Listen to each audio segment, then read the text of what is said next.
ನಮಸ್ಕಾರ. ಕಥಾ ಸಂಚಯದ ಈ ಸಂಚಿಕೆಗೆ ನಿಮಗೆಲ್ಲರಿಗೂ ಕೂಡ ಸ್ವಾಗತ.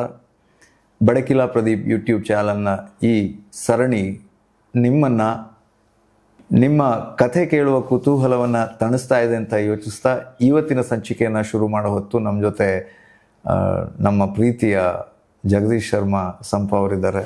ನಮಸ್ಕಾರ. ನಮಸ್ತೆ. ಈ ಸಲದ ಕಥೆ ನಾನು ಏನು ಕೇಳಲ್ಲ, ಕತೆ ಕೇಳ್ತೀನಿ. ಪುಷ್ಕರಾವತಿ ಅಂತ ಒಂದು ರಾಜ್ಯ. ಅಲ್ಲೊಬ್ಬ ರಾಜಕುಮಾರ. ಒಂದಿನ ಅವನು ಉಪವನಕ್ಕೆ ಹೋಗಿದ್ದ. ಊರ ಹೊರಗಿರುವ ಉಪವನಕ್ಕೆ, ನಗರದ ಹೊರಗಡೆ ಇರುವ ಉಪವನ. ಉಪವನ ಅಂದರೆ ಪಾರ್ಕ್ ಅಂತ. ಒಳಗೆ ಪಾರ್ಕ್ಗಳಿರುತ್ತೆ, ಉಪವನ ಇರುತ್ತೆ. ಅಂತಃಪುರ ಅಂತ ಕರಿತೀವಲ್ಲ, ರಾಜರಿದ್ದು ಒಳಗಡೆನೆ ಅವ್ರಿಗೆ ಬೇಕಾದ ಉಪವನಗಳ ಉದ್ಯಾನ ಎಲ್ಲ ಇರುತ್ತೆ. ಅವರು ಹೊರಗೆ ಬರೋಲ್ಲ. ಇವತ್ತು ಕೂಡ ಪ್ರಧಾನಿ ನಿವಾಸ, ರಾಷ್ಟ್ರಪತಿ ಭವನಗಳಲ್ಲಿ ಇರುತ್ತಲ್ಲ, ಅದಕ್ಕಿಂತ ದೊಡ್ಡದಾಗಿರ್ತಾ ಇತ್ತು ಹಿಂದೆ ರಾಜರ ಇದರಲ್ಲಿ. ಹಾಗೆ ಅವರೇನು ಹೊರಗೆ ಹೋಗ್ತಾ ಇರಲಿಲ್ಲ. ಅವತ್ತು ಹೊರಗಡೆ ಹೋಗಬೇಕು ಅಂತ ಅನ್ನಿಸ್ತು. ಹೋದ ಊರ ಹೊರಗಿನ ಉದ್ಯಾನಕ್ಕೆ. ಅಲ್ಲಿ ಅವನಿಗೆ ಆ ನಗರದ ಅತ್ಯಂತ ದೊಡ್ಡ ವ್ಯಾಪಾರಿಯ ಮಗ, ವರ್ತಕನ ಮಗ ಬ್ರಹ್ಮದತ್ತ ಅಂತ, ಅವನ ಮಗ ಭೇಟಿಯಾದ ಅಲ್ಲಿ. ಅವನಿಗೆ ಗೊತ್ತಿತ್ತು ಇವು ರಾಜಕುಮಾರನಿಗೆ ಗೊತ್ತಿರಲಿಲ್ಲ ಅವನನ್ನು. ಅಲ್ಲಿ ಪರಿಚಯ ಆಯಿತು. ಪರಿಚಯ ಆದಮೇಲೆ ಹಾಗೆ ಪರಿಚಯ ಬೆಳೀತು. ದೊಡ್ಡವರ ಜೊತೆಗೆ ಪರಿಚಯ ಆದರೆ ಅದು ಬೆಳೆಯೋ ಅವಕಾಶಗಳು ಕಡಿಮೆ ಇರುತ್ತೆ. ಯಾಕೆಂದರೆ ಅವ್ರ ಜೊತೆಗೆ ಮತ್ತೆ ಸೇರುವ ಅವಕಾಶಗಳೇ ಅವರಿಗೂ ಇರಲ್ಲ, ಇವರಿಗೂ ಇರೋಲ್ಲ. ಅವರಿಗೂ ಕಷ್ಟ ಆಗುತ್ತೆ, ಯಾರನ್ನೋ ಅವರು ಹೆಂಗೆ ಸೇರಬೇಕಂತ ಅವರಿಗೂ ಗೊತ್ತಿರೋಲ್ಲ, ಹಾಗಾಗತ್ತೆ. ಆದರೆ ಇಲ್ಲೇನಾಯಿತು, ರಾಜ್ಕುಮಾರ ಇವನನ್ನು ಅಂತಃಪುರಕ್ಕೆ ಕರೆದ. ಯಾವಾಗಲೂ ಒಂದು ದಿವಸ ಇವನ ಮನೆಗೂ ಹೋಗಿ ಬಂದ ರಾಜ್ಕುಮಾರ. ಹೀಗೆ ಬೆಳೀತು. ಬಹಳ ಆತ್ಮೀಯ ಗೆಳೆಯರಾಗಿಬಿಟ್ರು. 1-2 ವರ್ಷ ಕಳೀತು. ಹೀಗಾಗ್ತಾ ರಾಜ್ಕುಮಾರನಿಗೆ ವಿವಾಹ ನಿಶ್ಚಯ ಆಯಿತು. ಅಹಿಚ್ಛತ್ರದ ರಾಜಕುಮಾರಿಯೊಡನೆ. ಸರಿ, ಅಹಿಚ್ಛತ್ರಕ್ಕೆ ಹೋಗಿ ಮದುವೆ ಮಾಡಿಕೊಳ್ಬೇಕು. ಮದುವೆಗಳು ಯಾವಾಗಲೂ ನಮ್ಮ ಪ್ರಾಚೀನ ಕಾಲದಲ್ಲಿ ಅದು ಹೆಣ್ಣಿನ ಮನೇಲಿ ನಡೆಯೋದು. ಈಗಲೂ ಇದೆ, ಈಗ ಸ್ವಲ್ಪ ಬದಲಾಗ್ತಾ ಇದೆ ಹೆಚ್ಚಿನ ಇದರಲ್ಲಿ ಅದೇ ಹಾಗೇನೆ. ಹಾಗಾಗಿ ಅಲ್ಲಿಗೆ ಹೋಗಬೇಕಲ್ಲ, ಇಲ್ಲಿಂದ ದಿಬ್ಬಣ ಹೊರಟಿತು, ರಾಜ ದಿಬ್ಬಣ. ಸರಿ, ಜೊತೆಗೆ ಇವನು ಇರಲೇಬೇಕಲ್ಲ, ಗೆಳೆಯ ಇರಲೇಬೇಕಲ್ಲ. ಮದುವೆಗಳು ಅಂತ ಅಂದರೆ ವರನ ಜೊತೆಗೆ ಅವನ ಗೆಳೆಯರಿದ್ದೆ. ಬೆಸ್ಟ್ ಮ್ಯಾನ್ ಅಂತ ಇಂಗ್ಲಿಷ್ ವೆಸ್ಟರ್ನ್ ಕಲ್ಚರಲ್ಲಿ ಅವ್ರು ಇರ್ತಾರೆ. ಮತ್ತು ಎಷ್ಟೋ ಮದುವೆಗಳನ್ನು ಅವರು ಮುರಿತಾರೆ, ಎಲ್ಲ ಆಗತ್ತಲ್ಲ. ಅದೊಂದು ಹೊಸ ಕಥೆ ಆಗುತ್ತೆ. ಗೆಳೆಯರು ಗಲಾಟೆ ಮಾಡಿದ್ರು, ಸಮೋಸ ಸಿಗಲಿಲ್ಲ ಅಂತ ಮದುವೆ ಮುರಿದೋಯ್ತು ಅಂತ ಎಲ್ಲ ಬರ್ತಾ ಇರುತ್ತೆ. ಅಂತೂ ಇವನು ಹೋದ, ಅಥವಾ ಹುಡುಗಿನೇ ಎತ್ಕೊಂಡು ಹೋಗೋದು ನಡೆಯುತ್ತೆ. ಹಾಗಾಗಿ ಅಂತೂ ಹೋಗ್ತಾ ಇದ್ರು. ಹೋಗುವಾಗ ಏನಂದರೆ ಒಂದೇ ದಿವ್ಸಕ್ಕೆ ಹೋಗಿ ತಲುಪಲ್ಲ. ಒಂದಿನ ರಾತ್ರಿ ಹಿಂಗೆ ಹೋಗ್ತಾ ಇದ್ರು. ರಾತ್ರಿ ಆಯಿತು, ಒಂದು ಕಡೆ ಬಿಟ್ರು, ಉಳ್ಕೊಂಡ್ರು. ಅಲ್ಲೆಲ್ಲ ಡೇರೆ ಹಾಕ್ಕೊಂಡ್ರು, ಉಳ್ಕೊಂಡ್ರು. ರಾತ್ರಿ ಊಟ ಆದಮೇಲೆ ಮಲಗಬೇಕಲ್ಲ. ಈ ರಾಜ್ಕುಮಾರಿಗೆ ಎಲ್ಲ ಥರದ ವ್ಯವಸ್ಥೆಗಳು ಹೋಗುತ್ತೆ. ಅವ್ರು ನಮಗೇನು ಒಬ್ಬರೇ ಹೋಗಲ್ಲ. ಒಬ್ಬಳು ದಾದಿ ಇರ್ತಾಳೆ ರಾಜ್ಕುಮಾರನೋ ನೋಡ್ಕೊಂಡು ಬಂದಿರೋ ಒಬ್ಬಳು ದಾದಿ ಇರ್ತಾಳೆ. ಯಾಕೆಂದರೆ ಸಾಮಾನ್ಯ ಮನುಷ್ಯರಲ್ಲಿ ತಾಯಿ ಮಾಡುವ ಕೆಲಸವನ್ನು ಅಲ್ಲಿ ರಾಣಿ ಮಾಡೋಲ್ಲ. ಹಾಗಾಗಿ ಒಬ್ಬಳು ದಾದಿ ತಾಯಿಯ ಜಾಗದಲ್ಲಿ ನಿಂತ್ಕೊಂಡು ನೋಡ್ತಾ ಇರ್ತಾಳೆ. ಅವಳು ಬಂದಿದ್ಲು ಸಹಜವಾಗಿ. ಅವಳ ಹತ್ರ ಕತೆ ಹೇಳು ಅಂದ. ಬಾಲ್ಯದಿಂದ ಕತೆ ಕೇಳ್ತಿದ್ದವನು ರಾಜ್ಕುಮಾರ. ಕತೆ ಇನ್ನೂ ಶುರುವಾಗಿಲ್ಲ. ಕತೆ ಹೇಳು ಅಂತ ದಾದಿಗೆ ಹೇಳ್ದ. ಅವಳು ಕತೆ ಶುರು ಮಾಡಿದ್ಲು. ಏನಾಗಿತ್ತು, ಈ ಕತೆ ಕೇಳೋದಕ್ಕಿಂತ ಮೊದಲು ಇವರೊಂದು ಪಾರ್ಟಿ ಮಾಡಿದ್ರಲ್ಲಿ. ಕುಣಿದು ಎಲ್ಲ ಮದುವೆ ಅದರ ಇದು ನಡೀತಾ ಇದೆ. ಎಲ್ಲ ಖುಷಿ ಪಟ್ಟಿದ್ರು. ಆಯಾಸ ಬೇರೆ ಇತ್ತು ಹೋಗಿದ್ದು. ಅವಳು ಕತೆ ಹೇಳ್ತಾ ರಾಜ್ಕುಮಾರನಿಗೂ ನಿದ್ದೆ ಬಂದೋಯ್ತು, ಅವಳಿಗೂ ನಿದ್ದೆ ಬಂದೋಯ್ತು. ಕತೆ ಮುಗಿಲಿಲ್ಲ, ಅರ್ಧ ಕತೆ ಆಗಿದೆ. ಅವಳಿಗೂ ನಿದ್ದೆ ಬಂದಿದೆ, ಅವನಿಗೂ ನಿದ್ದೆ ಬಂದಿದೆ. ಆದರೆ ಕೇಳ್ತಾ ಕೂತ್ಕೊಂಡ ಗೆಳೆಯ ಇದ್ದಾನಲ್ಲ, ಅವನಿಗೆ ನಿದ್ದೆ ಬಂದಿರಲಿಲ್ಲ. ಅವನೊಬ್ಬನೇ ಕೇಳ್ತಾ ಇದ್ದ. ಇವರಿಬ್ಬರಿಗೆ, ಬ್ರಹ್ಮದತ್ತನ ಮಗ, ಇವರಿಬ್ಬರಿಗೆ ನಿದ್ರೆ ಬಂತು. ಆಯಿತು, ನಿದ್ದೆ ಬಂತು. ಇನ್ನೇನು ಕಥೆಯಲ್ಲಿ ಏನಿದೆ ದೊಡ್ಡ ವಿಷಯ? ಆಯಿತು, ಇವತ್ತಿಗೆ ಮುಗಿದ್ರೆ ನಾಳೆ ಬೇಕಾದ್ರೆ ಮುಂದುವರಿಸ್ತಾರೆ, ಇಲ್ಲ ನಾಳೆ ಹೊಸ ಕಥೆ ಹೇಳ್ತಾರೆ ಅಂತ ಅಷ್ಟೇ ಅಲ್ವಾ ಅಂತ. ಅಂದರೆ ಮೇಲ್ಗಡೆ ಅವನಿಗೆ ಎಲ್ಲೋ ಎತ್ತರದಿಂದ 4-5 ಜನ ಸ್ತ್ರೀಯರು ಮಾತಾಡೋದು ಕೇಳಿಸ್ತು ಇವನಿಗೆ, ಗೆಳೆಯನಿಗೆ. ಅವಳೊಬ್ಳಂದ್ಲು, ಕಥೆನ ಅರ್ಧಕ್ಕೆ ನಿಲ್ಲಿಸ್ಬಿಟ್ಟ ಈ ರಾಜ್ಕುಮಾರ. ಅವನಿಗೆ ಎಚ್ಚರಿತಿದ್ರೆ ಅವಳಿಗೆ ನಿದ್ರೆ ಮಾಡೋಕ್ಕೆ ಬಿಡ್ತಿರ್ಲಿಲ್ಲ, ಕತೆ ಪೂರ್ಣ ಕೇಳಿಸ್ತಿದ್ದ. ಅರ್ಧ ಕತೆ ಕೇಳೋದಿದೆಯಲ್ಲ, ಅದರಂಥ ಹಿಂಸೆ ಇನ್ನೊಂದಿಲ್ಲ. ಒಂದು ಕತೆ ಶುರು ಮಾಡಿದ್ಮೇಲೆ ಮುಗಿಬೇಕು, ತುದಿ ಏನಾಯ್ತು ಅಂತ ಬೇಕು. ಅರ್ಧಕ್ಕೆ ನಿಲ್ಸಿದ್ರೆ ವಿಪರೀತ ಸಿಟ್ಟು ಬರುತ್ತೆ. ಹಾಗಾಗಿ ನನಗಂತೂ ಭಾಳ ಡಿಸಪಾಯಿಂಟ್ಮೆಂಟ್ ಆಗಿದೆ, ನಿರಾಸೆ ಆಗಿದೆ. ನಿನಗೆ ಶಾಪ ಕೊಡ್ತೀನಿ ಇವನಿಗೆ ಅಂತ, ರಾಜ್ಕುಮಾರ್ನಿಗೆ. ಏನು ಶಾಪ ಅಂದರೆ, ನಾಳೆ ಇವನು ಹೊರಟಾಗ ಇವನಿಗೆ ದಾರಿಲಿ ಒಂದು ಹಾರ ಸಿಗತ್ತೆ, ಹಾರ ಇವನು ಹಾಕ್ಕೊಂಡ್ರೆ ಸತ್ತೋಗ್ತಾನೆ ಯಪ್ಪ ಅಂತ ಒಂದು ಶಾಪ ಕೊಟ್ಲು. ಇವನು ಕೇಳಿಸ್ಕೋತಾ ಇದ್ದ. 2ನೇವಳು ಹೇಳ್ದು, ನನಗೂ ಹಾಗೆ ಆಯಿತು, ನಿರಾಸೆ ಆಯಿತು, ಅರ್ಧಕ್ಕೆ ಕತೆ ನಿಲ್ಲಿಸಿದ್ದಾರೆ ಇವರು, ಮುಂದೇನು ಅಂತ ಗೊತ್ತಾಗಲ್ಲ ಕಥೆ. ಇವನು ಮುಂದೆ ಹೋಗ್ತಾ ಇರುವಾಗ ಒಂದು ಮಾವಿನ ಮರ ಸಿಗತ್ತೆ, ಅದರ ಹಣ್ಣೇನಾದರೂ ಇವನು ತಿಂದ ಅಂದರೆ ಸತ್ತೋಗ್ತಾನೆ ಅಂತ ಅವಳು ಶಾಪ ಕೊಟ್ಲು. ಸರಿ, 3ನೇ ಧ್ವನಿ ಕೇಳಿಸ್ತೀವಿ ಇವನಿಗೆ. 3ನೇವಳು ಹೇಳ್ದು, ನನಗೂ ನಿರಾಸೆ ಆಯಿತು, ಇವನಲ್ಲಿ ಹೋದ ಕೂಡಲೇ ಇವನೊಂದು ಸ್ವಾಗತಕ್ಕೆ ಒಂದು ಚಪ್ರ ಹಾಕಿರ್ತಾರೆ, ಅಂದರೆ ರಿಸೀವ್ ಮಾಡೋ ಅಲ್ಲೊಂದು ಮೇಲ್ಗಡೆ. ಇವನು ಹೋಗಿ ನಿಂತ ಕೂಡಲೇ ಚಪ್ರ ಮುರಿದು ಇವನ ತಲೆ ಮೇಲೆ ಬೀಳುತ್ತೆ, ಸತ್ತೋಗ್ತಾನ ಅವಾಗ ಅಂತ ಶಾಪ ಕೊಟ್ಲು ಅವಳು, ಸತ್ತೋಗಲಿ ಅಂತ. 4ನೇವಳು ಅವಳು ಇನ್ನೊಂದು ಶಾಪ ಕೊಟ್ಲು. ಏನು ಶಾಪ ಅಂದರೆ, ನಾವು ಮಾತಾಡೋದ್ನೆಲ್ಲ ಕೆಳಗಡೆ ಒಬ್ಬ ಕೂತ್ಕೊಂಡು ಕೇಳ್ತಾ ಇದ್ದಾನಲ್ಲ, ಬುಡಕ್ಕೆ ಬಂತ. ಇವನೇನಾದ್ರೂ ಈ ಗುಟ್ಟನ್ನ ನಾಳೆ ಯಾರಿಗಾದ್ರೂ ಹೇಳಿದ್ರೆ ಇವನ್ ಸತ್ತೋಗ್ಲಿ ಮತ್ತು ಅವನು ಸತ್ತೋಗ್ಲಿ ಅಂತ ಶಾಪ ಕೊಟ್ಲು ಅವಳು. No escape. ಇದು ಬಿಗ್ ಬಾಸ್ ಕಥೆ ಹೇಗೆ? ಈಗ ಇವನು ಲಾಕ್ ಆದ. ಏನು ಮಾಡಬೇಕು? ಇವನೇ ನಿದ್ದೆ ಬರಲಿಲ್ಲ. ಕತೆ ಕೇಳಿಸ್ಕೊಳಕ್ಕೆ ಹೊರಟವರು, ಕತೆ ಹೇಳೋಕೆ ಹೊರಟವರೆಲ್ಲ ನಿದ್ದೆ ಮಾಡಿದ್ರು. ಪಾಪ ಸುಮ್ಮನೆ ಕಿವಿ ಕೊಟ್ಟವನಿಗೆ ಸಮಸ್ಯೆ.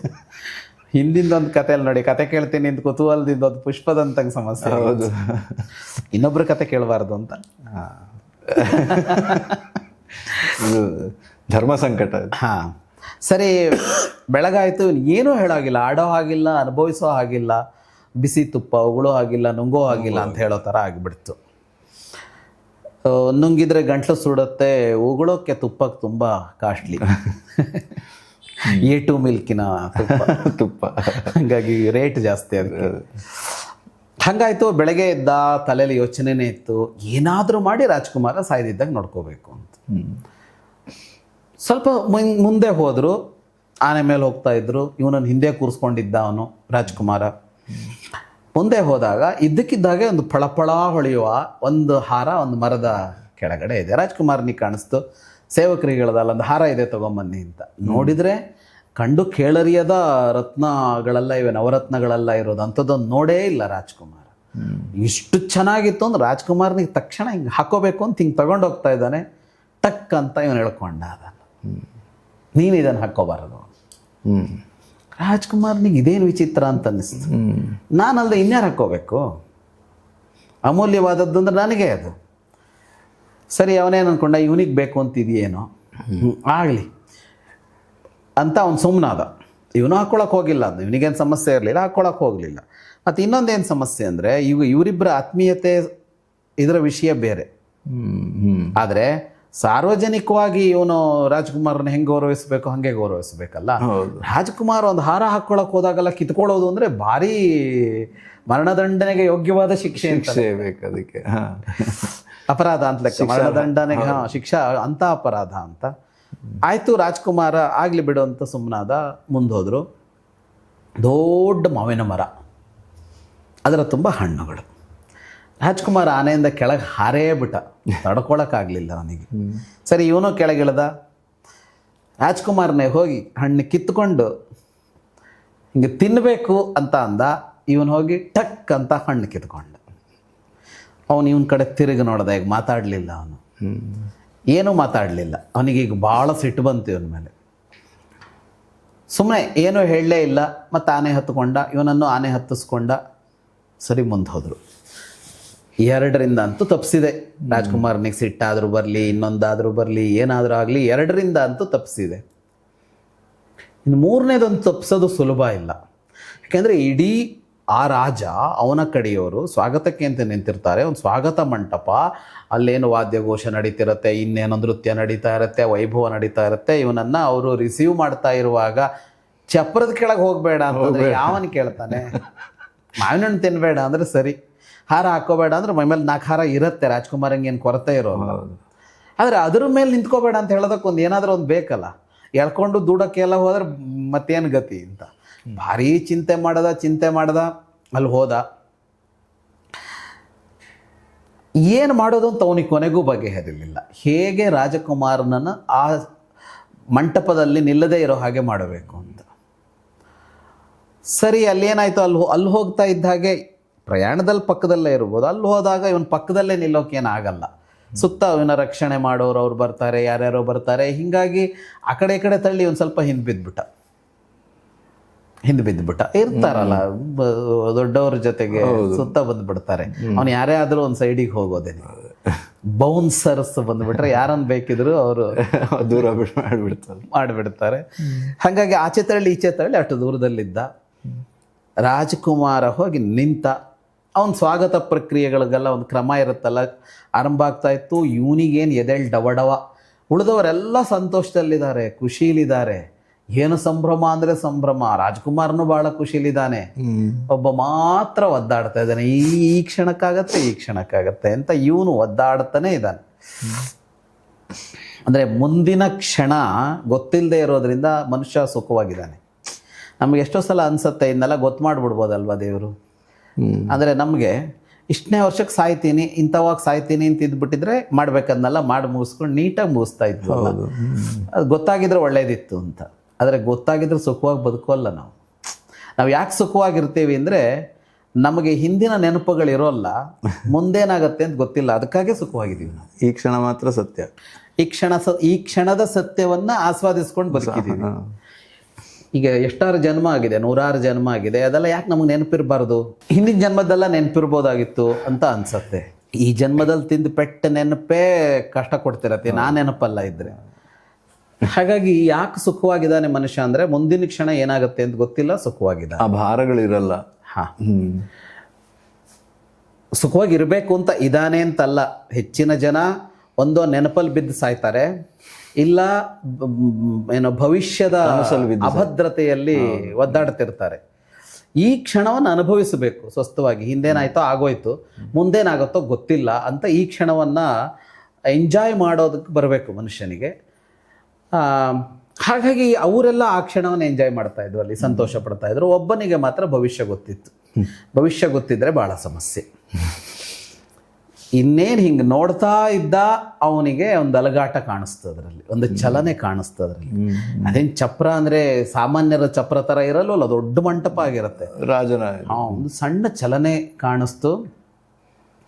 ಇದ್ದಕ್ಕಿದ್ದಾಗೆ ಮೈ ಮೇಲೆ ಏನೋ ಪಿಶಾಚಿ ಹತ್ಕೊಂಡಿದೆಯೋ ಅನ್ನೋ ಥರ ಓ ಅಂತ ಕೂಕೊಂಡು ಓಡೋದಕ್ಕೆ ಆರಂಭ ಮಾಡ್ಬಿಟ್ಟು ಆ ಕಡೆ. ಹಂಗಿದ್ದೊಂದು ವಿಲಕ್ಷಣ ಬಂದ ಕೂಡಲೇ ಜನ ಏನು ಅಂತ ನೋಡ್ತಾರಲ್ಲ, ಆಚೆ ಈಚೆ ಸರಿದ್ರು, ಇವ್ರು ಓಡೋದ್ರು ಬಿಡ್ತಾರೆ. ಸದ್ರಿದ್ರು, ಸೀದಾ ಹೋಗಿ ಏನಾದರೂ ಆಗಲಿ ಅಂತ ಸೀದಾ ಹೋಗಿ ರಾಜ್ಕುಮಾರ್ ನೂಕೊಂಡು ಆ ಕಡೆ ಹೋಗ್ಬಿಟ್ಟ. ರಾಜ್ಕುಮಾರ್ನೂ ಬಿದ್ದ, ಇವನೂ ಬಿದ್ದ. ಈ ತಳ್ಳಾಟದಲ್ಲಿ 10 ಜನ ಬಿದ್ದರು, ಮಂಟಪನೂ ಬಿತ್ತು ಅಷ್ಟೊತ್ತಿಗೆ. ಅಂದರೆ ಸಾವು ನೋವು ಆಗಲಿಲ್ಲ. ಆದರೆ ಈ ರಾಜ್ಕುಮಾರನಿಗೆ ಹಗಳು ಅರ್ಥ ಆಗಿಲ್ಲ ಏನಾಯಿತು ಅಂತ. ಆದರೆ ಒಂದು ಗೊತ್ತಾಯಿತು, ಅದು ಬೀಳೋದ್ರಿಂದ ತಪ್ಪಿಸಿದ. ಯಾಕೆಂದ್ರೆ ಅದಾದ ಕೂಡಲೇ ಬಿತ್ತಲ್ಲ. ಹೌದು. ಅಷ್ಟಾಯಿತು. ಅಷ್ಟಾದ ಮೇಲೆ ಮದುವೆ ಆಯಿತು. ಆದರೆ ಇನ್ನೊಂದು ಅಂಶ ಇತ್ತು. 5ನೇ ಅವಳೊಂದು ಶಾಪ ಕೊಟ್ಟಿದ್ರು. ಓ, ಬಿಟ್ಬಿಟ್ಟಿದ್ರಿ ನೀವು? ಬಿಟ್ಟಿರೋದಲ್ಲ, ಇಲ್ಲಿಗೆ ಬರಲಿ ಅದಕ್ಕೆ. ಅದೇ ಹೇಳೇ ಇರಲಿಲ್ಲ ಅದಕ್ಕೆ. ಈಗ ಮದುವೆ ಆಯಿತು, ಸುಖಾಂತ್ಯ ಆಯಿತು ಅಂತ ಅಂದ್ಕೊಳೋಕಿಲ್ಲ. ಅದೇ ನೀವು ಇದೊಂದು ಸೀಕ್ರೆಟ್ ಇಟ್ಟಿದ್ರಿ. ಹೌದು, ಅಲ್ಲಿ ಸೀಕ್ರೆಟ್ ಕಥೆ ಅದೇನು ಅಂದರೆ, ಇವನು ಈಗ ಮದುವೆ ಆದ ಕೂಡಲೇ ಮೊದಲ ರಾತ್ರಿ ಆಗುತ್ತಲ್ಲ, ಮೊದಲ ರಾತ್ರಿಯಲ್ಲಿ ರಾಜ್ಕುಮಾರನಿಗೆ 100 ಸೀನ್ ಬರುತ್ತೆ. ಸೀನ್ ತಾನೆ ಅವನು 100 ಸಲ. ಅವನು ಆ ಸೀನ್ ಮುಗಿದ ಕೂಡಲೇ ಯಾರಾದರೂ ಒಬ್ಬರು ಬದುಕಿಕೊಳ್ಳಲಿ ಅಂತ ಹೇಳಬೇಕು, ಇಲ್ಲ ಅಂದ್ರೆ ಅವ್ನು ಸತ್ತೋಗ್ತಾನೆ. Wow, okay. ಚಿರಂಜೀವ ಅಂತ ಹೇಳಬೇಕು ಒಬ್ಬ, ಯಾರಾದರೂ ಒಬ್ರು ಹೇಳಬೇಕು. ಹೇಳದೇ ಇದ್ರೆ ಸದೋಗ್ತಾನೆ ರಾಜ್ಕುಮಾರ್. ಈ ಶಾಪ ಕೊಟ್ಟವ್ರು ಎಂತ ಚೆನ್ನಾಗಿ ಶಾಪ ಕೊಟ್ಟಿದ್ದಾರೆ. ಹೌದು. ಶಾಪಕ್ಕೆಲ್ಲ ವಿಮೋಕ್ಷ ಇದೆ, ಶಾಪದ ನಿವಾರಣೆ ಇದೆ, ಆದರೆ ಸುಲಭ ಅಲ್ಲ. ಪರಿಹಾರ ಇದೆ, ಸವಾಲು ದೊಡ್ಡದು. ಆದರೆ ಸವಾಲು ಯಾರಿಗೋ ಅವನಿಗೆ ಪರಿಹಾರ ಗೊತ್ತಿಲ್ಲ. ಅವನೇ ಪರಿಹಾರ ಮಾಡ್ಕೋಬೇಕೇ ಹೊರತು ಬೇರೆಯವ್ರ ಪರಿಹಾರ ಮಾಡೋಕೆ ಬರಲ್ಲ. ಆದರೆ ಅವನಿಗೆ ಗುಟ್ಟು ಹೇಳೋ ಹಾಗೂ ಇಲ್ಲ. ಇದು ಸಮಸ್ಯೆ. ಈಗ ಇಲ್ಲಿವರೆಗೆ ಏನಾದರೂ ಮಾಡಿ ತಳ್ಳದ, ಇದೆಲ್ಲ ಹಾರ ಹಾಕದಿದ್ದಂಗೆ ಮಾವಿನ ಹಣ್ಣು ತಿಂದ, ಇವನೇ ಹೋಗಿ ಹೇಳೋಗೂ ಇಲ್ಲ, ಇವನೋಗಿ ರಹಸ್ಯ ಬಿಚ್ಚಿಡೋ ಹಾಗಿಲ್ಲ. ಚಿರಂಜೀವ ಅಂತಾನು ಕೂಡ ಹೇಳಂಗಿಲ್ಲ. ಚಿರಂಜೀವ ಅಂತ ಯಾರು ಬೇಕಿದ್ರೂ ಹೇಳ್ಬೋದು. ಓಕೆ, ಇವನೇನೋ ಹೇಳ್ಬೋದು, ಯಾರಾದ್ರೂ ಹೇಳ್ಬೋದು, ಸ್ವಲ್ಪ ಧೈರ್ಯ. ಆದ್ರೆ ಇವನ್ ಹೆಂಗ್ ನಂಗೆ ಫಸ್ಟ್ ಇದು ನೀವು ಹೇಳ್ತಾ ಹೇಳ್ತಾ ಹೇಳ್ತಾ ಇದೊಂದು ಅಂದ್ರೆ ಟ್ರಾಜಿಕ್ ಎಂಡ್ ಆಗತ್ತಾ ಅನ್ನೋ ಭಯದಲ್ಲೇ ಇದ್ದೀನಿ ನಾನು. ಆದ್ರೆ ಇವನಲ್ಲಿ ಹೋಗೋಕ್ಕಾಗಲ್ವಲ್ಲ. ಹೌದು. ಈಗ ಫಸ್ಟ್ ನೈಟ್ ಅವರಿಬ್ಬರೇ ಇರೋ ಜಾಗ ಇವನ್ ಹೆಂಗಿರೋಕ್ ಸಾಧ್ಯ ಆಗತ್ತೆ? ಸರಿ, ಇಷ್ಟ ಆಯ್ತು, ಅಂತೂ 3 ಹೆಂಗೋ ತಪ್ಪಿಸಿದ್ದೀನಿ, 4ನೇಯದ್ದೇನು ಅಂತ ಚಿಂತೆಲೇ ಇದ್ದ. ಕೊನೆಗೆ ಏನಾದರೂ ಆಗಲಿ, ಅದೇನಾಗತ್ತೋ ಆಗೋಗ್ಲಿ ಅಂತ ಹೇಳಿ ಅವತ್ತು ಮದುವೆ ಎಲ್ಲ ಇವರು ಗೌಜಿ ಗಲಾಟೆಲಿದ್ದಾಗ ಇವನು ಎಸ್ಕೇಪ್ ಆಗ್ಬಿಟ್ಟ. ಎಸ್ಕೇಪ್ ಆದ ಅಲ್ಲಿಂದ. ಎಲ್ಲೋದ ಅಂತ ರಾಜ್ಕುಮಾರ್ 4 ಸಲ ಕೇಳ್ದ. ಇವನು ಎಲ್ಲೋದ ಅಂತ ಯಾರು ಹುಡುಕ್ತಿರ್ತಾರೆ, ಅದೆಲ್ಲ ಸಂಭ್ರಮ ನಡೀತಾ ಇತ್ತು. ಇವನೇನು ಮಾಡ್ದ, ಎಸ್ಕೇಪ್ ಆಗಿ ಹುಡುಕ್ದ ಎಲ್ಲಿ ಅಂತ. ಫಸ್ಟ್ ನೈಟ್ ಸ್ಪಾಟ್ ಅದೇನು ಗುಟ್ಟಾಗಿರಲ್ವಲ್ಲ. ಹೌದು. ಹಾಗಾಗಿ ಗೊತ್ತಾಯಿತು ಅದು ಯಾವುದೋ ಮಾಯಕದಲ್ಲಿ. ಅರಮನೆ ಅಂದರೆ ಎಲ್ಲ ಕಡೆ ಜನ ಇರ್ತಾರೆ, ಕಾಯೋರು ಇರ್ತಾರೆ. ಅದೇನೋ ಒಂದು ನೆವ ಇಟ್ಕೊಂಡು ಒಳಗೋದ. ನಾನು ರಾಜ್ಕುಮಾರನ ಕಡೆಯವನು, ನಾವು ಮೊದಲೊಂದ್ಸಲ ವೀಕ್ಷಣೆ ಮಾಡಬೇಕು ಅಂತ ಏನೋ ಒಂದು ಹೇಳ್ಕೊಂಡು ಹೋದವನು ಹೊರಗೆ ಬರಲೇ ಇಲ್ಲ. ಏನೋ ಮಾಡಿ ಮಂಚದ ಕೆಳಗೆ ಅಡ್ಕೊಂಡು. ನನ್ಗೆ ಗೊತ್ತಿತ್ತು ಮಂಚದ ಕತೆ ಬರುತ್ತೆ, ಯಾಕೆಂದ್ರೆ ಅಡ್ಕೊಳಕ್ ಒಂದೇ ಜಾಗ ಇರೋದಲ್ಲ. ಇಲ್ಲ, ಬೀರುವಿನೊಳಗೆ ಕೂತ್ಕೊಳ್ಬೇಕು. ಅಲ್ಲಿ ಬೀರುನು ಇರಲ್ಲ ಅವರದ್ರಲ್ಲಿ. ಸರಿ, ಅಡಗಿದ್ದ. ಇವ್ರು ಬಂದ್ರು. ಯಾವಾಗ್ಲಿಂದ ಅಡಗಿದಾನೆ. ಇವ್ರು ಬಂದಿದ್ರು ರಾತ್ರಿ. ಬಂದ್ರು, ಸೀನಿಗೋಸ್ಕರ ಕಾಯ್ತಾ ಇದ್ದಾನೆ. ಇನ್ನು ಸೀನ್ ಶುರು ಆಗ್ಲಿಲ್ಲ. ಸೀನ್ ಶುರುವಾಯ್ತು, 1 ಆಯ್ತು, 2 ಆಯ್ತು, 3 ಆಯ್ತು, ಲೆಕ್ಕ ಬೇರೆ ಮಾಡ್ಕೋಬೇಕು. ಪಕ್ಕ 100 ಸೀನ್ ಆಯ್ತು. 100 ಸೀನ್ ಆದ ಕೂಡಲೇ ಚಿರಂಜೀವ ಅಂತ ಅವನಿಗೆ ರಾಜ್ಕುಮಾರ್ನಿಗೆ ಏನೋ ಪ್ರಾಣಭೀತಿ ಏನೋ ಆಗಿಲ್ಲ ದೇಹದಲ್ಲಿ. ಸೀನ್ ಬಂದಿದೆ ಆಯ್ತಾ. ಇದಕ್ಕಿದ್ದ ಒಂದು ಗಂಡು ಸ್ವರ ಕೇಳ್ತಾ ಇದೆ, ಅದು ಪರಿಚಿತ ಧ್ವನಿ, ರೆಕಗ್ನೈಸ್ಡ್, ಮೊದಲೇ ಫೆಮಿಲಿಯರ್. ನೋಡಿದ್ರೆ ಮಂಚದಿಂದ ಹೊರಗೆ ಬರ್ತಾನೆ ಕೆಳಗಡೆಯಿಂದ. ಸರಿ, ಇವರನ್ನು ಕರೆದ ರಕ್ಷಣಾ ಭಟ್ರನ್ನ. ಈಗಿಂದೀಗ ತಗೊಂಡೋಗಿ ಇವನ್ನ ಮರಣದಂಡನೆ ಹೇಳೋ ಹಂಗಿಲ್ಲ. ಹೇಳಿದ್ರೆ ಮತ್ತೆ ಇಬ್ಬರು ಸಾಯ್ತಾರೆ, ಹೇಳ್ದಿದ್ರು ಒಬ್ಬನೇ ಸಾಯ್ತಾನೆ. ಹೇಳಿದ್ರೆ ಒಬ್ಬನೇ ಸಾಯೋದು, ಹೇಳದೇ ಇದ್ರೆ ಇಬ್ಬರು ಸಾಯೋದು. ಈಗ ಅವನು ಏನು ಮಾಡೋಕ್ಕಾಗತ್ತೆ? ಇಷ್ಟೊತ್ತು ತನಕ ಮಾಡಿದ್ದು ಅವನು ಉಳಿಸೋಕೆ. ಈಗ ಮತ್ತೆ ಹೇಗೆ? ಈಗ ಹೇಳಿ ಮತ್ತೆ ಅವನ್ ಕೊಲ್ಲೋದಕ್ಕಿಂತ ಹೇಳಿದ್ರೆ ಇಬ್ರು ಸಾಯ್ತಾರೆ. ಅತ್ತಾಗೆ ಏನಾಗತ್ತೋ ಆಗ್ಲಿ ಅಂತ ಎಳ್ಕೊಂಡು ಹೊರಟ್ರು. ರಸ್ತೆಯಲ್ಲಿ ಹೋಗುವಾಗ ಅವರಲ್ಲಿ ಪರಿಪರಿಯಾಗಿ ಕೇಳ್ದ. ನಾನು ಒಂದು ಸಲ ರಾಜ್ಕುಮಾರನ್ನ ವಾಪಸ್ ಹೋಗಿ ಭೇಟಿ ಮಾಡೋಕ್ಕೊಂದು ಅವಕಾಶ ಮಾಡಿಕೊಡಿ. ಯಾರು ಒಪ್ತಾರೆ? ಅವರಿಗೆ ಅಧಿಕಾರವೂ ಇರಲ್ಲ ಎಳ್ಕೊಂಡು ಹೊರಟವರಿಗೆ. ರಾಜಾಜ್ಞೆ ಆಗಿಬಿಟ್ಟಿದೆ. ಮತ್ತು ಬರೀ ಅಲ್ಲಿದಲ್ಲ, ತಕ್ಷಣ ಅರಮನೆಗೆಲ್ಲ ಸುದ್ದಿ ಆಗ್ಬಿಟ್ಟಿರುತ್ತಲ್ಲ. ರಾಜ್ಕುಮಾರನ ಜೊತೆಗೆ ಒಬ್ಬ ಮಿತ್ರ ಬಂದಿದ್ದಂತೆ, ಅವನು ಒಳಗಡೆ ಇದ್ದು. ಈ ಚಿರಂಜೀವ ಎಲ್ಲ ಯಾರಿಗೆ ಗೊತ್ತಾಗಲ್ಲ, ಅವನು ಮಂಚದ ಕೆಳಗಿದ್ದ. ಈ ಕತೆ ಸುಮಾರು ಓಡ್ತಾ ಇರುತ್ತೆ. ರಾಜ್ಕುಮಾರಂಗೆ ಗೊತ್ತಾಯ್ತಂತೆ, ರಾಜ್ಕುಮಾರಿಗೆ ಗೊತ್ತಾಯ್ತಂತೆ, ಅಡಗಿದ್ದು ಹೆಂಗೆ ಗೊತ್ತಾಯ್ತಂತೆ ಅಂತ ಇವ್ರ ಕತೆ ಸೃಷ್ಟಿ ಮಾಡ್ಕೋತಾರಲ್ಲ. ಅವನಾಗ ಹೊರಗೆ ಬಂದ ಅನ್ನೋ ಕತೆ ಬರಲ್ವಲ್ಲ. ಸುದ್ದಿ ಆಗಿದೆ. ಈಗ ಇವನ ಮೇಲೆ ಎಲ್ಲರಿಗೂ ಸಿಟ್ಟಿದೆ, ಇಂಥ ಒಂದು ಅಪ್ರಬುದ್ಧ ಒಬ್ಬ ಅಂತ. ಕೊನೆಗೆ ಏನೋ ಒಬ್ಬನಿಗೆ ಅಲ್ಲಿರೋ ಅಧಿಕಾರಿಗೆ ಮನಸ್ಸು ಕರಗಿತು. ಆಗಲಿ ಅಂತ ಹೇಳಿ ಕರ್ಕೊಂಡು ಬಂದ. ಕರ್ಕೊಂಡು ಬಂದರೆ ಹಾಗೇನೂ ಮಾಡೋಕ್ಕಾಗಲ್ಲ ಅಂತ ಬೆಳಗ್ಗೆವರೆಗೆ ಕಾಯಿಸಿದ್ರು. ಬೆಳಗ್ಗೆವರೆಗೆ ಮರಣದಂಡನೆ ಮುಂದೆ ಹೋಯ್ತು. ಬೆಳಗಾದ ಮೇಲೆ ರಾಜ್ಕುಮಾರನಿಗೆ ಹೇಳಿದ್ರು, ಅವನು ನಿನ್ನನ್ನು ಭೇಟಿ ಆಗಬೇಕಂತೆ. ರಾಜ್ಕುಮಾರ ಯಾಕೆ ಅವನಿಗೆ ಭೇಟಿ ಕೊಡ್ತಾನೆ? ಅಂಥ ಸಿಟ್ಟಿದೆ ಅವನಿಗೆ. ಬೇರೆದೆಲ್ಲ ಸಹಿಸ್ಕೋಬೋದು, ಹೌದು. ಬೇರೆದೆಲ್ಲ ಸಹಿಸ್ಕೋಬೋದು, ಇದನ್ನ ಹೆಂಗೆ ಸಹಿಸ್ಕೊಳ್ಳೋದು ಅಂತ. ಯಾಕೆಂದ್ರೆ ಒಂದಲ್ಲ ಎರಡಲ್ಲ, ಬ್ಯಾಕ್ ಟು ಬ್ಯಾಕ್ ಏನೇನೋ ಆ ಮಂಟಪ ಬಿದ್ದಾಗ್ಲೂ ಅರ್ಥ ಆಗಿಲ್ಲ ಮಂಟಪ ಬೀಳತ್ತೆ ಅಂತ ಇವನು ಮುಗ್ದ ಅಂತ. ಇವನ್ ನುಗ್ಗೊಂಬಂದಿದ್ರಿಂದ ಮಂಟಪ ಬಿತ್ತು ಅಂತಲೂ ತಿಳ್ಕೊಂಡಿರ್ಲಬಹುದು. ಹುಚ್ಚಿಡ್ದಂಗೆ ಬಂದಿದ್ದಾನಲ್ಲ ಇವ.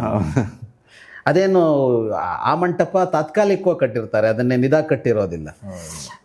ಹಾಗಾಗಿ ಒಂದು ಭೇಟಿ ಕೊಡೋಕ್ಕೆ ಸಿದ್ಧ ಇಲ್ಲ. ಅಂತೂ ಇಂತೂ ಗೋಗರದು ಏನೇನೋ ಮಾಡಿ ಅಂತೂ ಭೇಟಿ ಸಿಕ್ತು. ಸಿಕ್ಕ ಮೇಲೆ ಈಗ ಕತೆ ಹೇಳ್ದ. ಈಗ ಕತೆ ಹೇಳ್ದ. ಇನ್ನೊಂದು ರಹಸ್ಯ ಏನು ಅಂದರೆ, ಮುಗಿಯುವವರೆಗೆ ಅಂತ ಅವ್ರು ಹೇಳಿದ್ರು ರಹಸ್ಯ ಬಿಡಬಾರ್ದು ಅಂತ. ಈ 4 ಸಮಸ್ಯೆ ಇದೆಯಲ್ಲ ಅವನಿಗೆ, ಜೀವಕಂಟಕ ಇದೆಯಲ್ಲ, ಜೀವಕಂಟಕ ಮುಗಿಯುವವರೆಗೆ ಹೇಳಬಾರ್ದು ಅಂತ. ಮತ್ತೆ ಓಕೆ, ಈಗ ಜೀವಕಂಟಕ ಮುಗಿದಿತ್ತಲ್ಲ, ಇಷ್ಟು ಕತೆ ಹೇಳ್ದ. ಆಯ್ತು, ಅಲ್ಲಿಗೆ ಸುಖಾಂತ್ಯ ಆಯ್ತು. ಏನೋ ಪುಣ್ಯ. ಸುಖಾಂತ್ಯ ಆಯ್ತು. ಸುಖಾಂತ್ಯ ಆದ ಕೂಡಲೇ ರಾಜ್ಕುಮಾರ ಏನ್ ಮಾಡದಂತೆ ಅಂದ್ರೆ, ಇದಿಷ್ಟು ಆಸ್ಥಾನದಲ್ಲಿ ನಡೀತಲ್ಲ, ದಾದಿ ಕರೆಸಿ ಅರ್ಧ ಕತೆ ಪೂರ ಮಾಡ್ಕೊಂಡಂತೆ. ಇನ್ನೊಂದು ಶಾಪ ಬೇಡ, ಕೇಳಿಸ್ಕೊಂಬಿಡಿ, ಇದಷ್ಟು ದಾಟಿದೆ ಅಂತ ಇನ್ನೊಂದು ಶಾಪ ಕೊಟ್ಬಿಡಿ. ನಾವ್ ಇವತ್ತು ಏನ್ ಪ್ರೋಗ್ರಾಮು ಇಲ್ಲ, ಕತೆ ಮುಗಿಸೋದೇ ಪ್ರೋಗ್ರಾಮ್. ಕಥೆಯೊಂದನ್ನ ಅರ್ಧ ಹೇಳಿದ್ರೆ ಏನಾಗತ್ತೆ ಅಂತ ಹೇಳುವ ಕಥೆ ಇದು. ಕಥಾ ಸರಿಸಾಗರದ್ದೇ ಕಥೆ, ಬೃಹತ್ ಕಥಾ ಮೂಲದ್ದೇ. ಓಕೆ, ಅಂದ್ರೆ ಕಥೆಯ ಮಹತ್ವವನ್ನು ವಿವಿಧ ಸ್ತರದಲ್ಲಿ ಹೇಳುತ್ತೆ ಅದು. ಒಂದು ಕಥೆ ಒಂದು ಕುತೂಹಲವನ್ನು ಹುಟ್ಟಿಸಿರತ್ತೆ. ಅದು ಪೂರ್ಣಗೊಳ್ಳದೆ ಇದ್ದಾಗ ಒಂದು ನಿರಾಸೆ ಆಗತ್ತೆ. ಮನುಷ್ಯ ನಿರಾಸೆ ಆದ ಕೂಡಲೇ ಡಿಸ್ಟರ್ಬ್ ಆಗ್ತಾನೆ, ಅವನು ವಿಚಲಿತನಾಗ್ತಾನೆ. ಅವನು ಅಲ್ಲಾಗಿದ್ದದೇನೆ. ಕಥೆ ಪೂರ್ಣ ಕೇಳದಿದ್ದಕ್ಕೆ ವಿಚಲಿತರಾದ್ರೆ ಅದು ಮಹಾನ್ ಅಪರಾಧ ಅಲ್ಲ ಅದು. ಆದರೆ ಪೂರ್ಣ ಕಥೆ ಕೇಳದೇ ಇದ್ದಿದ್ದು ಅವರನ್ನು ನಿರಾಸೆಗೊಳಪಡಿಸ್ತು. ನಿರಾಸೆಗೊಳಗಾದ ಮನುಷ್ಯ ಏನು ಬೇಕಿದ್ರೂ ಮಾಡ್ತಾನೆ. ಅಂದರೆ ಅವನಿಗೇನು ಮಾಡೋಕ್ಕೆ ಸಾಧ್ಯನೋ ಅದನ್ನು ಮಾಡ್ತಾನೆ. ನಿರಾಸೆಗೊಂಡವ ಹೊರಗಡೆ ಯಾವುದ್ಯಾವುದೋ ಕಾರಣಕ್ಕೆ ನಿರಾಸೆಗೊಂಡವ್ರು ಏನೇನೋ ಮಾಡ್ತಾರಲ್ಲ. ಯಾವುದೋ ಪ್ರೇಮದ ನಿರಾಸೆ ಆದ್ರೆ ಹೋಗಿ ಚಾಕು ಹಾಕ್ತಾನೆ, ಏನೇನೋ ಮಾಡ್ತಾರಲ್ಲ. ಅವ್ರಿಗೆ ಶಾಪ ಕೊಡೋಕ್ಕೆ ಗೊತ್ತಿತ್ತು, ಅವ್ರಿಗೆ ಶಾಪ ಕೊಟ್ಟರು. ಒಂದು ನಿರಾಸೆ ಅನ್ನೋದಿದೆಯಲ್ಲ, ಅದು ಮನುಷ್ಯನನ್ನ ಕೆಡುಕಿಗೆ ದೂಡತ್ತೆ. ಬಟ್ ನಿರಾಸೆ ಹೌದು, ನಿರೀಕ್ಷೆ ಅಲ್ಲ ಇರತ್ತೆ, ಆದರೆ ಅದರಲ್ಲಿ ನಿರಾಸೆ ಆಗಬಾರ್ದು ಅಂತ ನಿರೀಕ್ಷೆ ಇರಬೇಕು. ಕೇಳ್ತಾ ಇದ್ದೀನಿ ಅಂತಂದ್ರೆ, ಇವಾಗ ನಾವು ಪ್ರತಿ ಎಪಿಸೋಡ್ ಸೀರಿಯಲ್ಗಳಲ್ಲಿ ಯಾವುದೋ ಒಂದು ಪೀಕ್ ಪಾಯಿಂಟ್ ಅಲ್ಲಿ ಜನ ನಿಜವಾಗ್ಲೂ ಅದನ್ನ ನೆಕ್ಸ್ಟ್ ಏನು ಅಂತ ಕುತೂಹಲ ಬರೋ ಮೊಮೆಂಟ್ ಅಲ್ಲಿ ಮುಂದಿನ ಸಂಚಿಕೆಯಲ್ಲಿ ಅಂತ ಅಲ್ಲಿ ಸಮಸ್ಯೆ ಇಲ್ಲ, ಬೈತಾರೆ, ಆದ್ರೂ ಸಮಸ್ಯೆ ಇಲ್ಲ. ಯಾಕೆ ಸಮಸ್ಯೆ ಇಲ್ಲ ಅಂದ್ರೆ, ಅದು ಪೂರ್ವ ಒಪ್ಪಂದ ಇದೆ. ದಿನಕ್ಕೆ ಅರ್ಧ ಗಂಟೆ ಬರುತ್ತೆ, ಅರ್ಧ ಗಂಟೆಗೆ ಎಷ್ಟು ಕತೆ ಬರುತ್ತೋ ಅಷ್ಟು ಕತೆ ಬರುತ್ತೆ ಅಂತ ಅವ್ರಿಗೆ ಗೊತ್ತಿದೆ. ಮುಂದಿನ ಕಥೆಯನ್ನು ನಾಳೆ ಹೇಳ್ತಾರೆ ಅಂತ ಗೊತ್ತಿದೆ. ನಾಳೆ ಹೇಳದೇ ಇದ್ರೆ ಅವ್ರು ಜನ ಬೈತಾರೆ. ಇಲ್ಲೇನಾಯ್ತು, ಈ ಕತೆ ನಾಳೆ ಹೇಳ್ತಾರ ಅಂತ ಗೊತ್ತಿಲ್ವಲ್ಲ ಅವರಿಗೆ. ನಿರಾಸೆಗೆ ಕೈ ಕೊಡಬಾರದು, ಅಂದ್ರೆ ನಿರಾಸೆಗೆ ನಾವು ನಮ್ಮನ್ನು ಕೊಟ್ಕೋಬಾರದು ಅನ್ನೋದು ಒಂದಾದ್ರೆ, ಇನ್ನೊಂದು ಕಡೆಗೆ ಕಥೆ ಅನ್ನೋದು ಅವ್ರ ಮೇಲಿನವರು, ಕೆಳಗಿನವರು, ದೊಡ್ಡವರು, ಸಣ್ಣವರು, ಶಾಪಾನುಗ್ರಹ ಶಕ್ತಿ ಇರುವವರು ಎಲ್ಲರಿಗೂ ಒಂದು ಆಕರ್ಷಣೆಯ ಅಂಶ ಅದು ಅಂತ. ಅಲ್ಲಿ ಒಂದು ಕಥೆಯಲ್ಲಿ ಪಾರ್ವತಿಗೆ ಕಥೆಯ ಅಪೇಕ್ಷೆಯನ್ನು ನೋಡಿದ್ವಿ. ಇಲ್ಲಿ ಯಾರಿಗೋ ಕಥೆ ಹೇಳ್ತಾ ಇದ್ರೆ ಕಿವಿಗೊಟ್ಟು ಮೇಲ್ಗಡೆ ಕೇಳೋರು ಇರ್ತಾರೆ ಅಂತ. ಹಾಗಾಗಿ ಕಥೆಯ ಮಹತ್ವ ಎಷ್ಟು ಅನ್ನೋದನ್ನ ಹೇಳುವ ಇನ್ನೊಂದು ಕಥೆ. ಹಾಗೆ ನಾವೀಗ ಬರೀ ಕಥೆ ಮಾತ್ರ ಹೇಳೋದಲ್ಲ, ಕಥೆಯ ಮಹತ್ವದನ್ನು ಕೂಡ ಒಂದೊಂದು ಲೇಯರಲ್ಲಿ ತಿಳ್ಕೊಳ್ಳೋದಕ್ಕೆ ಅವಕಾಶಗಳಾಗ್ತಾ ಇದೆ. ಬಟ್ ನಾವು ಎಷ್ಟೇ ಹೇಳಿದ್ರು ಕೂಡ ಸೀರಿಯಲ್ಗಳಲ್ಲಿ ಮುಂದಿನ ಭಾಗ ಅಂತ ಬರ್ತಾನೆ ಇರುತ್ತೆ, ಅದನ್ನು ತಪ್ಸಕ್ಕಾಗಲ್ಲ. ಅದೇ ರೀತಿ ನಾವು ಆ ತಪ್ಪನ್ನಂತೂ ಮಾಡ್ತಾ ಇಲ್ಲ. ಪ್ರತಿ ಸಂಚಿಕೆಯಲ್ಲಿ ಹೊಸ ಕಥೆ ಇರುತ್ತೆ, ಹೊಸ ಹಳೆ ಕಥೆ ಇರುತ್ತೆ. ಸೊ ಈ ಕಥೆಗಳು ನಿಮ್ಮ ಮನಸ್ಸಿನಲ್ಲಿ ಅದೇನನ್ನು ಪ್ರಚೋದಿಸಿರುತ್ತೆ ಅನ್ನೋದು ಕೂಡ ನಮ್ಮ ಭಾವನೆ. ಹಾಗೆ ಹೇಳ್ತಾ ಈ ಕಥೆಯನ್ನು ಇಲ್ಲೇ ಇಷ್ಟೇ ಅಲ್ಲ, ಇನ್ನು ಯಾವ್ದಾದ್ರು ಕ್ಲಾಸ್ ಇಟ್ಟಿದ್ದಾರೆ ಅವರು 5 ಜನ, ಇಷ್ಟಕ್ಕೆ ಮುಗಿಸಿದ್ರು. ಸೊ ಮುಂದಿನ ಸಂಚಿಕೆಯಲ್ಲಿ ಮಾತು ಮುಂದುವರಿಸೋಣ. ಧನ್ಯವಾದಗಳು. ಇದು ಈ ಹೊತ್ತಿನ ಕಥಾ ಸಂಚಯ. ಮುಂದಿನ ಸಂಚಿಕೆಯಲ್ಲಿ ಸಿಗ್ತೀನಿ. ನಮಸ್ಕಾರ.